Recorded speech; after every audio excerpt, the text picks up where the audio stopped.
watching Grassroots Footy. We've just been down to the change rooms for half time. Back into the third quarter now. Time to venture out to the Tea Tree Gully Footy Club for the Footy Chicks Footy Trip.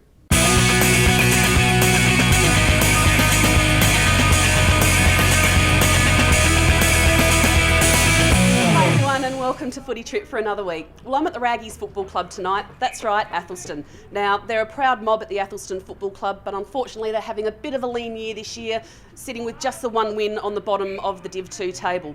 What we're going to do tonight is have a chat with the Div 2 coach, Daniel Thomas, and the Div 7 coach, Adrian Hart, and find out what's going on with the Raggies this year. So let's go and have a chat with the boys.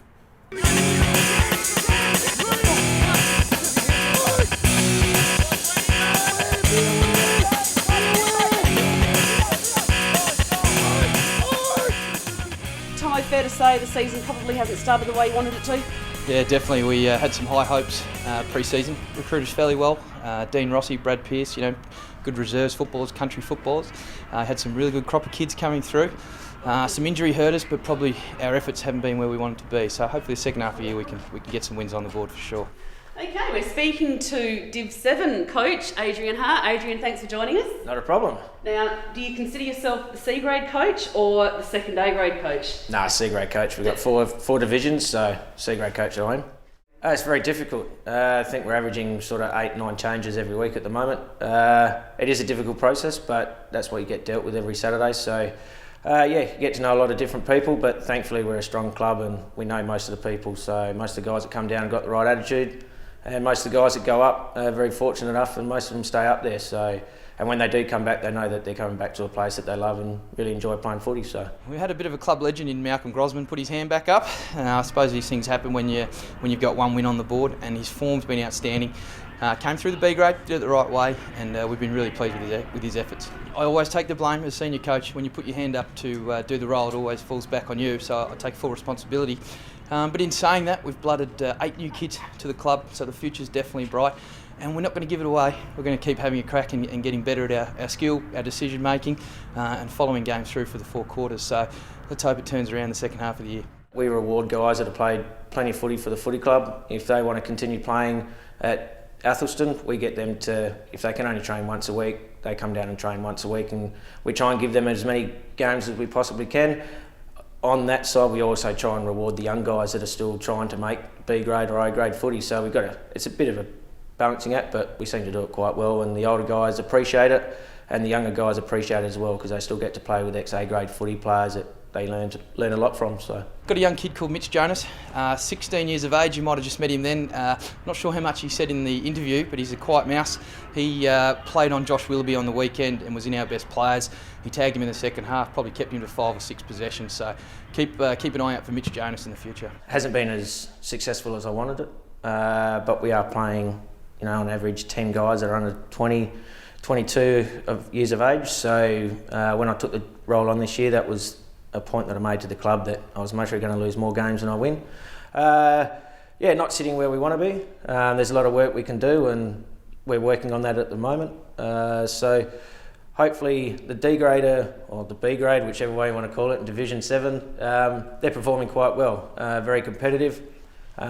We have been competitive up till 3/4 time in most of our games. So we're not too far away. It's just a learning process for the younger guys, and as I said before, with our 7, 8, 9 changes every week, it's a little bit difficult to have a core group, but we're getting there. And mostly in the past we've had a lot more success, but it's a building year for us, for myself, first year as a senior coach, so I'm learning along the way with them. So challenges ahead, but we'll keep going on.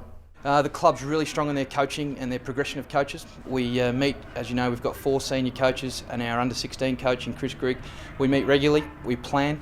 We're hoping to roll out some really solid training schemes and development of our younger players so we can get better in the future. Me and Dave Harris or Herbie, we have arguments starting Sunday morning, go through to most probably Saturday afternoon, and then it continues Saturday night. I've got a great working relationship with Dave. I've underneath him for 2 years while he was down here as C grade coach or A grade coach. Plus I've been a mate with him for 20 odd years now, so we've got a good relationship, and I'm basically I'm still the same role as what I was last year with David, that I'm still promoting guys up to him, and if he wants someone, he has them, and he tells me who's coming down and where he wants to play them. So, still the middleman, I suppose, with Dave, but it's a good working relationship, and hopefully it'll go stronger for many years to come.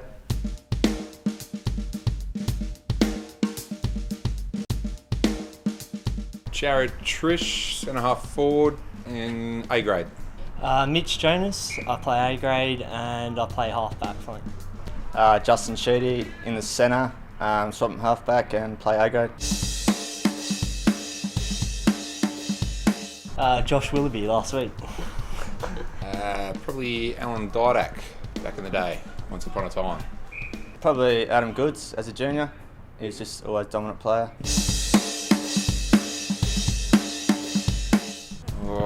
Probably Kyle Clayton, I'd have to say. Chris Motley. I'd have to say one of the coaches, David Harris.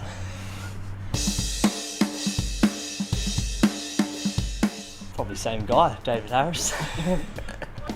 Chris Motley, because he just, anywhere he wants to have a wee, he'll just have it. Chris Motley again, he's an animal.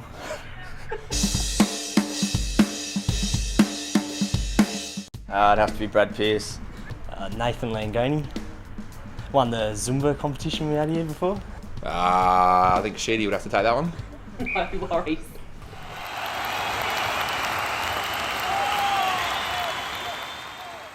That time of the night again, it's the West End goal kicking extravaganza.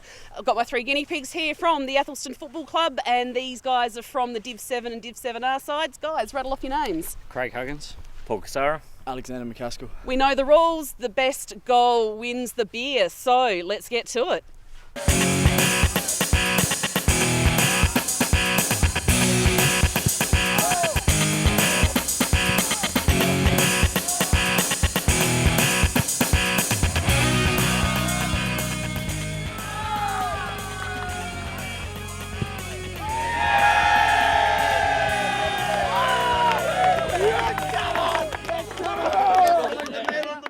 Okay, and that were our goal kicking efforts for the week. And let me tell you, with efforts like that, no wonder these guys play C and D grade. But anyway. So what we're going to do now is we're going to get the very vocal group behind us to cheer for the best goal. Guys, what did you think of Craig's goal? And what do we think of Paul's goal? And finally, what do we think of Alexander's goal? Oh. Well, I think we have a unanimous winner here. Congratulations, you get the cart in the West End. Thanks to the Athelston Football Club, it's been a great night and they've always been great supporters of the Roots. And best of luck for the rest of the year, guys. Go the Roots, see you next week. Yes, thanks to Lisa Wright, the boys out there at the Tea Tree Gully Footy Club. Time to turn our attention now, Macca, to Division 3 and the games coming up. Pembroke, they're in 8th spot, they're up against CBC in 9th spot at the Haslam Oval. Pembroke, they're a couple of games clear, but doesn't mean a lot anymore. No, look, Seabockers were winners the other week, so Raidis, Polichowicz and Margatic, they were all been very good players for Seabockers this year. Pembroke, I don't think they're getting the best out of the players that they've got there. Players like Fraser Pinckney, who's a terrific player, he'll probably need to lift. Angus Berry, Henry Nicholson, they're very good players, and they're going to need to lift their games to get Pembroke up. All right, Pembroke, get up. No, I think the Seabockers might win again. All right, you're on them. All right, Mitcham, they're in second spot. Flinders Park in first spot. It's at Hawthorn Oval. Possible match of the round. There's a couple in this Div 3 round that are possible matches of the round. This one? Yeah, no, I think Flinders Park will be too strong. Narcy kicked 3 last week. The lead singer of the Sex Pistols, Sid Vizard, has been having a great season this year. Also, Mitcham Rowe kicked 6 the other week, and Shaw kicked 4. Mason and Ellis were very good players, but I can't see Flinders Park being beaten. O'Hara, terrific player. Christie, their best players are starting to come to the top. All right, Golden Grove sit in 10th spot. They're up against Para Hills in 7th. It's at Harper's Field. Yeah, this will be an interesting game. Golden Grove, look, Carr kicked 3 and Borghart kicked 3. Para Hills, not too bad. Scotty Banford doing a pretty good job out there. Pascoe kicked 4. Skinner, Goodwin, Howie, been terrific players. Look, it'll be a very close game, and I might go for the Hills. All right, game of the round. Portland in 4th spot up against Smosh Westlakes in 3rd. It's at Port Reserve. It's the Western Derby, Mac. The winner grabs 3rd spot. Yeah, both losers last outing. Portland, Waring kicking 6. Bird, Laslett and Shepley, very good players again. Smosh, Parham, which is not a bad little fishing spot out there at Port Parham. Parham kicked 3. Davidson, Quinn and Paul Pleasure, very good players. Close game. I might go for Portland. I think the big steamboat will get them over the line. All right, Paraka in 5th spot. They're up against the Seaton Ramblers in 6th at Limblom Park. Both winners last time, so this will be a terrific game. Seaton keep doing it. A lot of people wrote them off. Petruno kicked 7.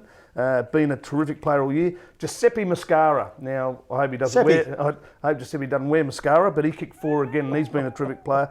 Fenny and Gretsch, very good for Seaton. Paraka, Durnham 4. A name that keeps popping up for Paraka all the time. Paradiso, he must be a very good player.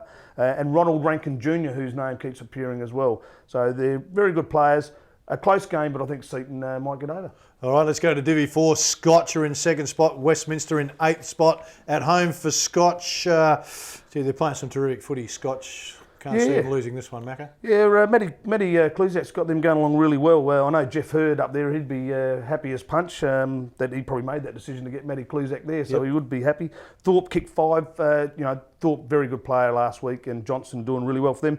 Westminster, Ferris kicking 6 and Mansfield 4. Newman, Chubb, good players. I'm with you a bit. I think Scotch travel along nicely. All right, game of the round in Divi 4. Kilburn are in 6th spot. Elizabeth in 7th. It's at Blair Athol Reserve. An important game for both teams. Yeah, this will be a tough encounter. I think these two teams, they'll go at it pretty hard. Kilburn, Parks kicked 5 the other week, and terrific player. Little Gabby Lauder tells me out there that the big Jamie Thomas has got him travelling very nicely, and not that Gav's had much input, as he's told me. He leaves that to Jamie. But terrific fella out there, young Gavy Lauder. Elizabeth Taylor kicking 4. Swatala, Daly and Greenshields been very good players for him. But I think Kilburn will keep soldiering on. All right, Greenacres in 5th spot up against Fitzroy in 10th at Edward Smith Reserve. Yeah, Greenacres, Ettridge, Big Toby Ettridge, Kobe Ettridge keeps kicking goals. 5 again the other week. Wright, I think, got 3. Burrows and Eisner, very good players. Fitzroy, here's one for you. Jason Sarjaskar. Now, I don't know whether I got that wrong. I'm sorry about that, Jason, if I have. But he kicked 3 the other week. Nelson, Keast and Blees have been very good players for Fitzroy. Greenacres to keep going. All right, Unley sit in 3rd spot. Pulteney in 9th spot at Kingswood Oval. Unley 2-point winners last week. Fay kicked 4 and Chetland Scoblike, I think his name. Again, another name that keeps appearing for this mob, so obviously a very good player. Pulteney, Mitchell, Barry, Reid, been very good players for them. I think Unley will keep winning. All right, if you're down at Daly Oval, you're going to see Salisbury, who sit in 1st spot. They're up against Hectorville, sitting in 4th. Yeah, Heckie's just dropped off a little bit. Twatesy only kicked a couple of goals last week. Patosic, Howson, very good players again. Salisbury, Caruso nailed 7. Schutz kicked 4. Atkins and Sampson were very good players. And I think Heckies might win this game on their home ground. Ooh, okay, time for us to go to a break. Still plenty of amateur footy to come. Stay with us.